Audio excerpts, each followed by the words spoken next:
I'm here with Liam, Paddy, and Gareth, and obviously there's an initiative coming up north here with the Combat Safety Commission. So, if Paddy, you just want to lead in and just tell us what it is and what it's about. Yeah, so basically at the last cage conflict, we highlighted there's particularly unsavoury event that happened and sort of highlighted the need to tighten safety within the fort, and certainly within Northern Ireland. Sort of stripped everything completely back to basics, and then met with Liam Gath and a few others involved in the sport and decided to try and start a safety commission, whereby we would basically make everything much more clear, more accessible, more transparent, and also just make fighter safety absolutely paramount so that certain events wouldn't happen again. And that also that we sort of identified a lack of clarity and maybe a lack of understanding in certain elements within the sport. And I think that we decided that we needed to really improve on that. And so it's been a lot of work done into it so far, Phil. A lot of work behind the scenes, and obviously we know, Liam, your fight in the Ireland cage conflict. As everyone's, do you want to just give a brief background on yourself, just so people know who you are? They should know who you are because they're at shows, but just Right now. Yeah, well, Paddy Black, qualified in medicine, Queen's University, 2015. I've done some surgical training, done 8 years of A&E. I'm now working in trauma orthopedic job in Children's Hospital, and I do some A&E shift as well. And then I think more importantly, I've been at the cage for the last 5 years, so I haven't missed a show. So perfect. So, yeah, Gareth, paramedic, worked frontline, but not an ambulance service, gone 20, maybe 22 years. And around mixed martial arts, 10, maybe 12 years. Never had the guts to step in the cage, but as well as there's somebody heard, I don't mind 1,000 people looking at me that way, but been around quite a wee while, and most of the people know. And again, just the back, as Paddy says, all of it's safety. perfect. Leading with that, everyone knows you, but just a brief. I was the head coach of Ferry, had him around, and the three of us that we tried to set this up last time, and of the cage conflict, these were two guys that have always been on every show, forced the shows I've been at. They always covered them, and the top guys. So it was just a matter of obviously to get the regulations in line with obviously everything else, you know what I mean, and have it under one roof basically. So it is before they get north, we're all jumbled over everywhere, and a lot of stuff was left of the boys. That was hearsay, you know what I mean. You were getting trusting fighters or coaches to email the information through them, and at the time it was a wee bit all over the shop, you know what I mean. So it's just a way to tidy everything up and get all the ducks in there. Listen, There's a lot of work already done. There's a lot of work to bring it to this point. So, what is it that is being offered to the fighters? So, well, the website's now launched, and the commission is now launched, and the official launch of the commission will be at the IMSAC show, which is Cage Conflict 9. So within the website, it gives fighters. So within the main bulk of the website, there's a bit about us, and then there's going to be bits about various teams within the sport. So the cuts team, the referees, the officials, and so on, just so there's complete transparency about who does what, and makes it very clear to people, and then a bit about us and what we provide. And then also there'll be a subsection of the website whereby we would like all fighters, if they're fighting in any show, especially in Northern Ireland, that hopefully further afield, can register with the commission. So the register, so annual registration is £25, and then for that £25, it gets them through to a secure members area of the website, and then within that there could be drop-down menus. They can upload all their own information, fight card, fight record, GP letters, drug history, their medical, their blood results, all under one little digital passport online. And then it means there's no room for error. People, the amount of medicals we do, have lost the form, they've lost this, lost that, and then also it's all completely GDPR protected within the website that we paid for, and top guys in Belfast build the website for us. So yeah, and then also we've sort of opened up our services whereby we sort of felt the need among the figurative of us that gyms, spiders, coaches needed more open access to perhaps advice or first aid classes and stuff like that. So through Gareth's company is Force Medics, we've been offering first aid courses completely free of charge to gyms. We've run a couple in the MMA gyms completely free of charge as part of the safety commission, because that's the whole thing, is to drive in safety, and the safety starts with first aid, you know. Yeah, so not only are you doing this for fighters, because I think you yourself went to Troy, same one stage up the after what he shared, and And that's obviously is that part of the service, or is that if No, that's all part of the service. You know, Troy is a big driver. His name has been as well. He's one of the big fans of the commission. In fact, pretty much everybody across the board when we mentioned the commission or the idea that everyone seems to be very on board. I mean, I don't have any background in combat sports. I was never brave enough, but I do enjoy watching them, and I think that there's a stigma attached with certain combat sports. There seems to be barbaric. There seems to be all these things where actually, I genuinely believe that a lot of the sports that we cover, the MMA, Muay Thai, and K1, it's incredibly safe. The referees are second to none, in my opinion. And I think the medical care we provide is very good. And I actually think it's incredibly safe. And I can see that it's starting to generate, gain momentum. I think that opinions are starting to shift on it. It's becoming much more popular. In Northern Ireland as well, it's also a cross-community sport, which is important to recognise. And, you know, I don't think we're too far away from knocking on the door of government funding, being recognised by the Sports Council. And, I mean, there's no reason why not. Another massive point for me is that it was complete new surroundings for me coming into an event, coming into a gym, coming into sitting by the cage. And one thing that struck me, having competed at a high level in various other sports, is the amount of respect between the gyms, between the fighters. The fighters' respect for the medical team is not something we're used to seeing in work on the front line, sort of across the board. So that's been good as well. And I think everybody has the one common goal, which is that the sport to succeed. And I think that the commission is almost driving itself for that reason. So it's quite an exciting time. You know, it's quite exciting. And then obviously we're up north here. It's not far away from being recognised. Do you think this will add another layer then as well? Because like you said, we've played, you yourselves, not myself, but you go above and aboard to make it safe with refs, medics, stuff like that, just to make it overly safe to try and get recognised. Do you think this will help as well? Another layer on top of what we've already done? Yeah, and well, I think we talked about that, and we genuinely believe that it's, you know, the sort of the fine detail that we go into before shows and checking fight cards and looking at fighter history in order to make sure everything's absolutely, you know, super tight. And then the pre-fight medicals themselves, and, you know, identifying any potential issue, and then if so, you know, intervening and, you know, stopping a fight going ahead. I think we're incredibly safe, and I think that should help in terms of getting the sport properly recognised. Yeah, I mean, You can never have too many layers. Yeah, You can't have too many layers for safety. you'd rather be looking after them with forward. Yeah, That's what we do. yeah. How's the reaction been had? All the shows up north, I would presume, are on board. Obviously, Case Conflicts is on board. I know you're at your fighting championship recently with Decky. Is everyone on board with this initiative so far? A work in progress. Was it so maybe the fair way? Most of the shows, probably about 90-95% of shows up north are all on board. It's got a lot of interest, and once it goes live with Liam's show, we're expecting it just to take off massively. I think it's never going to be that would enforce anything, No. but I think genuinely, if we're all singing off the same hymn sheet, that's how we all take a step up together. You know, But it's open the ideas, and if something does work, fine. Let's put it in a way that it does work. It's all about what's right for the fighter, what's right for in each individual promotion. How can we adapt and overcome in any issue there may develop, if that's the right way to put it, for a fighter, for their medical history, for anything at all that's put us in the right direction.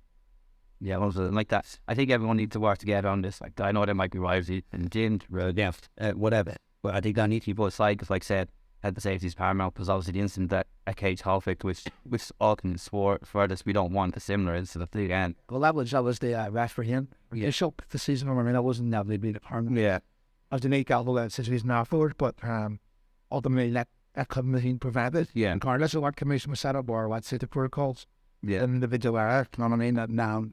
And the us promotion have rectified that, and the got rid of them official because they need up for the job. Because obviously the fighter paramount, but we could do everything pre-fight. Yeah. Sure, it's already. But during the fight, then you're really relying on a common replay, Yeah, a call that, you know what I mean? So it was. which obviously wasn't there, it was a shame like that.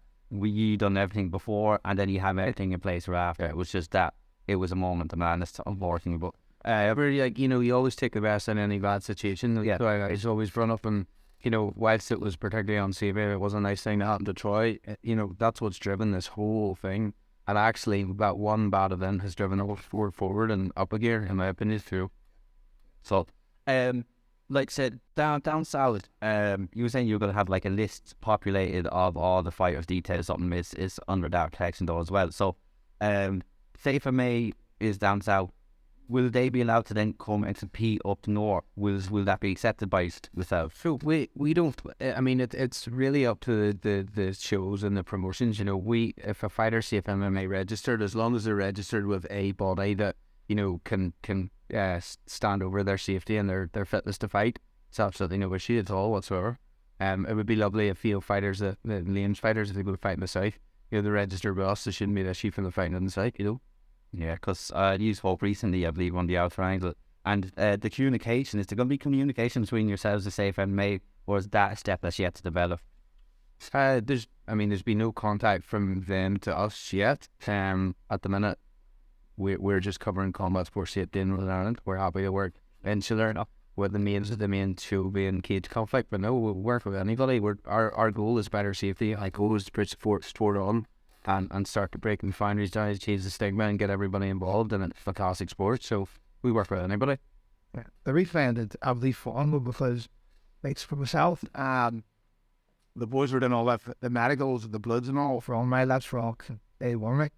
And in 2 or 3 years, in the last few months, that my guys just given, even after we set this all up, I had a positive practical terms and at the master blood medicals, even when they're in date, we had to deal with action in the workshops, so basically go and get it all done in here. So that's a common thing, you know what I mean? In gyms, I mean, if you get a form sent to you or whatever else 10 months down the line, and then you just take it for granted, I'll got it, but we need to see physical evidence. So I had to get on like IV tested regardless if they were in date or not. So this keeps it all under the one roof. You know what I mean? Now it gets access and it's all, you upload all your documents.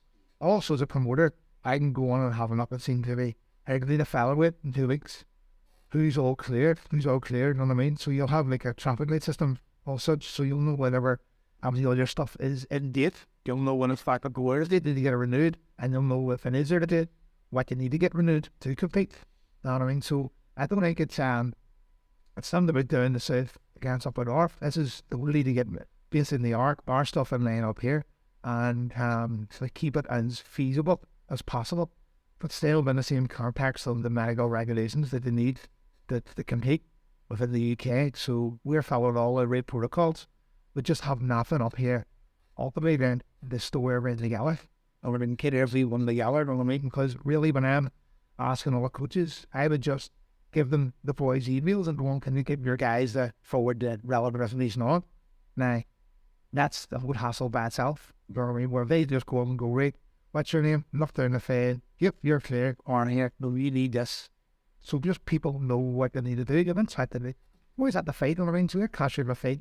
Sometimes the last word, like I've lost a couple of fights the very last second. The front people down the side if we haven't got their medical forms or they haven't got their stuff in lane, they think, oh, I'll just get it next week. And then they can't get booked in and then all that type of stuff. And also, again, it's so important to me, so accessible in terms of financially accessible because there's so much money young kids. Like if you really hinder them with a big overhead, it puts some money out of them off. Well, I mean, especially now if any time is to keep a price goes now, if the table cost going on and that big about the gas going up, the cost of living, you know what I mean? They need to really make the sport accessible to compete because it has an all going effect. I mean, there's all that stuff going on outside, so people can't compete because of financial restrictions. Then they might just lose interest. And then they might go into and do other stuff and go on maybe down a different road in their life. So it's so important that if we can keep them on the right path, and a financial deterrent isn't the way that they keep me it. Yeah. So the price point is a £25 yearly registration. And we'll cover what we get for that. And as well have a open access for Liam if there's any medical issues, you can just get in touch with us straight away. It's just we're trying to drive safety across the board. So if you imagine, obviously, you can look down and you can see what fighters are available, what they need. Who will be able to gain access to that? Will it be just promoters? Will it be gyms or what way will it work? So in terms of the fighters' own medical records, that's all in the completely private. That's in their own member login. In terms of accessibility to who fighters are available, that's a work in progress. Like Liam says, be a traffic light system, and that'll be data that doesn't need protected, so he says, so like a fight card or somebody's fight record is all open access anyway. He just said, oh, Well, I won't ever relax. yeah, exactly. Perfect. So obviously this is launched for, how have the fighters actually taken to this? Obviously you'll be at the forefront of it, so all your guys will know about it. Has there been any feedback from fighters as it stands? Well, we're trying to get them obviously all week. That's why I'm doing a movie too. I mean, get people thinking about it and knowing about it. But I mean, that's it. Oh, big problem. Obviously, Break was here in the gym. We're the biggest gym in Northern Ireland, so we're going to try and lead that the way. It's not going to be enforceable, this one, because of the time scale. But what we're looking to do it is, for me as a promoter, going down the line, that if you're not registered with a body and they can't find the show, someone's that normally, what I call, because I think it's so important that we can't, just in case somebody hasn't sent the relevant information on, and we oversee it, and they can't oversight on our behalf, and if something does happen, then we have to question ourselves, you know what I mean? So that's the game to try into it. A few other incidents on that show as well. Yeah. Headed where we came from John Redmond, Nishi, and that type of stuff. Yeah. That would need to be absolutely transparent, but also work with each other as well. The boys down the south, and because no matter what you're with or whatever information you're with, is it health and safety? Did you ever hear of it? Normally, goes. And again, as you said before about being manual to the sport, we have to be involved and beyond. Yeah. That's the thing, like everybody there, well, not everybody, but plenty of people out there would love to see the sport field, would love to be able to poke holes in things, which is why we just tighten the whole thing up.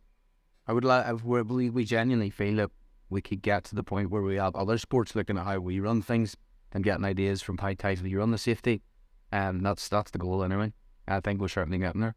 From the last cage conflict, excuse me, Paddy and I have done our research. We've talked to the grassroots fighters, we've talked to the Troys, we've talked to the main gangs, and it seems quite open and evident that there is something missing. And like was already been touched on, the digital passport, which at the bottom offer goes, we live in the digital age, and it makes it so much easier for the guys to train them, look forward to their fight, not all the Not worried about running around, we're getting it. It's just some phone bang, there it is. It's simple, accessible, open, honest. Yeah, because the fighters have enough to be worrying about. Yeah, you did get one. Yeah, a bit. Yeah. And if it's all there, it's easy for them. The stress of trying to cut weight whilst training, whilst friggin' to get out, get them blooded, Matter heal appointment and he says and leave that. Just all that. Yeah. For us also as a fighter, we can be here, we're going to have more opportunities, because if somebody from, say, the UK, or not a guy to come in and look away, we reach further afield, and the easiest way is to go to the other place, where like go right down the list and just keep trying, and over they'll try this and that. So you'll probably see fighters will have more opportunities come down the line and more people register. And I know an awful lot of clubs down the south want to register. And I mean, a number of coaches have been in contact with me and saying that they feel this is the way to go for us, because of the restrictions of money, and also because they see that there's not many shows happening down the south. You know what I mean? So that big overhead cost for what they get isn't really there. Where kind of shows up from the north, we've got ourselves, our real thing in terms of actually giving that chaos. Yeah, I was been carried that the faded that people coming back. So we were 6 or 7 shows. Down the south, don't think really have that population. And then for the overhead and the cost, for the amount of opportunities you'll probably get that year, it'll be a better pill to swallow that to pay nothing. Yeah, and it would be lovely if people took us up as well on the offer of the free advice and us coming out and doing little courses here and there, and I think that'll come with time, because that's all included. Any gym that's registered with the commission, any show that's registered, pretty much 24/7 access to us, like we're always on the phone, where you have to listen to my voice clip. Everyone's not yeah, no, I actually will find it really good that you're giving like little additives to it like that, going to the Troy's gym, and then it really educating more gyms about health and safety and stuff like that, because fighters, fighters just want to get in a fight, and then it's the bits in between that, not that they lack in, but it's not their focus. So if you're there to plug those holes, those educational holes for them, then it's a win-win for everyone. Our ideas of a commission, it is in its infancy, but it's going to develop rapidly, and there's so many holes for us and doors to step through. The other thing is, like you say about nipping out the Troy's gym and done the other tail, a wee small bit and piece of the first aid courses, that it's good to educate people. And even the one of your fighters was asking, could he come and do a first aid course, like a specific first aid course, because everyone seems to be starting to realise it's very important. And actually, if there was an incident at a show or in your own home or out in the gym, it's that guard tell you better than I as a paramedic. But if it's what you do in the first couple of minutes that is actually potentially much more effective in terms of, looking after somebody effectively, or saving somebody's life, to be dramatic about it. But that first little bit of first aid is very important, and there are a lot of people that lack that or haven't been afforded the opportunity to learn that or be at a course, or so it's nice to be able to offer that.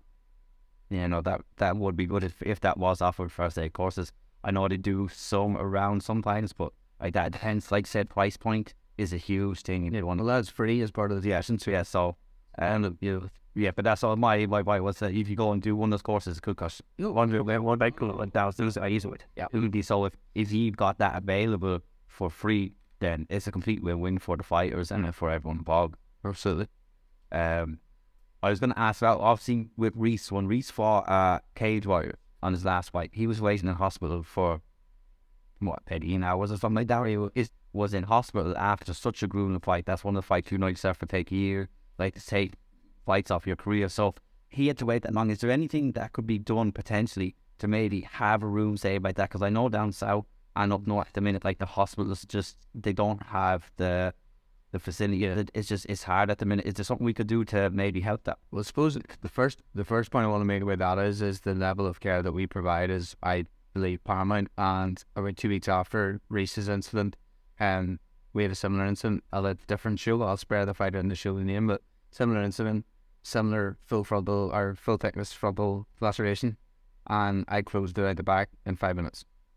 So there was no fighter going to hospital. So the level of care that we provide, I genuinely think to be far superior. So in 5 years of doing cage side MMA cover, probably 15 to 20 shows a year. So you're talking, what's that? 80 to 100 shows I've done at least. 20 fights a show, 20 hundreds is 2,000, and then 2 fighters, so 4,000 fighters. So at 4,000 fighters, we sent 3 to hospital. 2 were 2 needed a scan, and 1 was a broken forearm. Everything else was done on the show. Okay, perfect. So that's the first answer to the question. The second answer to that question, or the second part of the answer to that question, is we can't reserve. And Gareth, you want to talk about with Preeler, but I have every major A&E department in the north. What do you call it? That West Ham my number, where we work off, same as what I would do in my normal full-time job, an optimist, which is this life threatening. We ring it ahead. So there will be a team. We let the hospital know prior that there is a major event happening.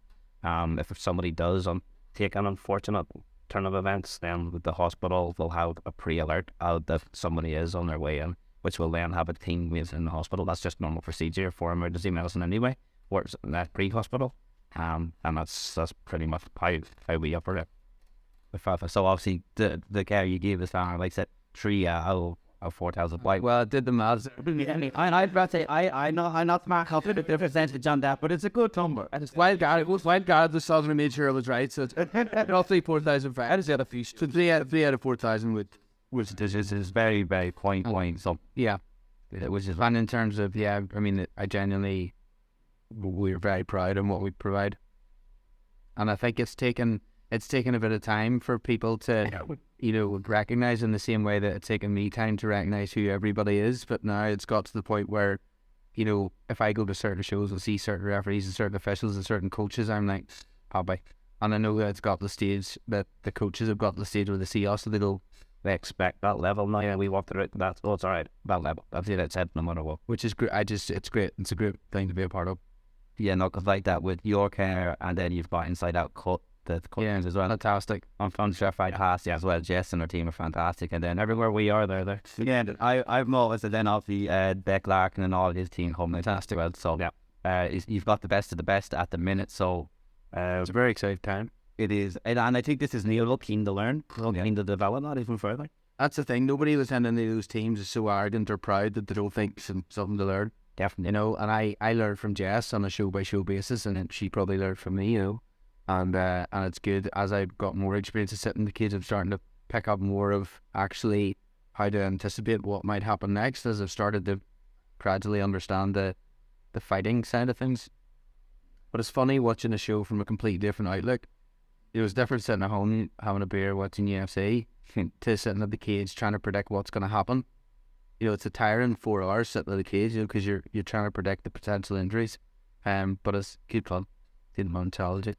Like that, you see Cole Hope and you see in a team at all, and then you're like, right, what's you have then? You just so many different outcomes to those situations. You have to calculate them in your head. That what's the best way to treat that fighter on playing, which is entire. And you'll see as well, like if you ever see if some injury is developing, if you watch the referee, us and Jess, and her team, you'll see little non-verbal cues, between, or you know, the referee will communicate even during the rounds with either myself or Gareth. Gareth and I'll communicate with each other during the round, and because we're all looking at fighter safety the whole time. But people probably haven't noticed that. But if you look at it, you'll see it. Yeah, I have. I definitely have noticed it from the guy. Like you look out, look at Jet. Yes. And then it's everyone's anticipating, because especially when you see Cole opening, Jess is calculating. She's 60 seconds trying to close it. Yeah. And then obviously if you see somebody, can this keep going? So what would be the mission statement of the Safety Commission? So our mission statement is we're leaders in combat safety, equality, diversity, accessibility, transparency. So Perfect. I really like the concept of what you come up with, and it's going to help improve the sport, help push forward, help get recognised. So I commend you for what you're doing. Like I said, it's a work in progress. We're all learning day by every day is a school day. So as things come up, we will we will see. I suppose it's also important to state we're not too arrogant that we don't think we can make this better. So we're happy to take, if anybody, say, watching the interview, or wants to coach me at a show, or Gareth at a show, or Neil at his show, that's ideas. We need ideas. We could Pointers, anything up. we can always do better. Yeah, because the best ideas come when people who work together rather than work against each other. So if we all work together, then ultimately it's for the betterment of the sport, in my opinion. Brilliant. Yeah. Perfect. I want to thank everyone of you so much for your time. Welcome me up here, doing absolutely fantastic. You've been a great host. Thank you so much. Thank you. Thank you.